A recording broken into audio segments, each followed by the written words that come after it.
നമസ്കാരം. സ്പോർട്സ് ഇൻഫോയിലേക്ക് സ്വാഗതം. അതെ, കേരള ബ്ലാസ്റ്റേഴ്സ് ആരാധകരുടെ ആഗ്രഹം പോലെ തന്നെ സംഭവിച്ചിരിക്കുന്നു.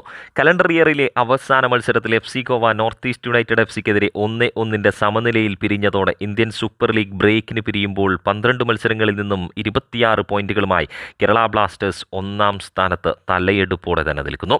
നോർത്ത് ഈസ്റ്റ് യുണൈറ്റഡ് എഫ് സിക്കെതിരെ വിജയിച്ച് ഒന്നാം സ്ഥാനത്തേക്ക് തിരികെ എത്താനുള്ള എഫ് സി ഗോവയുടെ മോഹത്തിന് North East United F C താരങ്ങൾ തടസ്സം നിന്നപ്പോൾ പുതുവത്സരം നന്നായി തന്നെ ഇനി ആഘോഷിക്കാം കേരള ബ്ലാസ്റ്റേഴ്സ് ആരാധകർക്ക്. ഇതോടെ ഇനിയുള്ള ഒരു മാസക്കാലം ആ ഒന്നാം സ്ഥാനം കേരള ബ്ലാസ്റ്റേഴ്സിൻ്റേത് മാത്രമാവുന്നു. സീസണിൽ ഇതുവരെ തോൽവി അറിഞ്ഞിട്ടില്ലാത്ത എഫ് സി ഗോവ കാർലോസ് മാർട്ടീനസിൻ്റെ 20-ാം മിനിറ്റിലെ ഗോൾ തന്നെ നോർത്ത് ഈസ്റ്റ് യുണൈറ്റഡ് എഫ് സിക്കെതിരെ ലീഡെടുത്തിരുന്നുവെങ്കിലും മലയാളി താരം ജിതിൻ എം.എസിലൂടെ ഗോൾ മടക്കിയ North East United F C അല്പം സൂക്ഷ്മതയോടെ തന്നെ കളിക്കുന്നത് കണ്ടപ്പോൾ എഫ് സി ഗോവയുടെ വിലയേറിയ 2 പോയിന്റുകൾ നഷ്ടപ്പെടുകയായിരുന്നു. ഗുവാഹത്തിയിൽ നോർത്ത് ഈസ്റ്റ് യുണൈറ്റഡ് എഫ് സിക്ക് ഒരുപക്ഷെ എഫ് സി ഗോവയെ ആദ്യ തോൽവി രുചിപ്പിക്കാൻ ലഭിച്ച മികച്ച അവസരം കളഞ്ഞുകുളിക്കുന്നതിനു കൂടി സാക്ഷിയായിരുന്നു ഈ മത്സരം. ഒടുവിൽ സമനിലയിൽ പിരിയേണ്ടി വന്നതോടെ ഏറെ സന്തോഷം വിരിഞ്ഞത് കേരള ബ്ലാസ്റ്റേഴ്സ് ആരാധകരുടെ മുഖത്ത് തന്നെയാവും.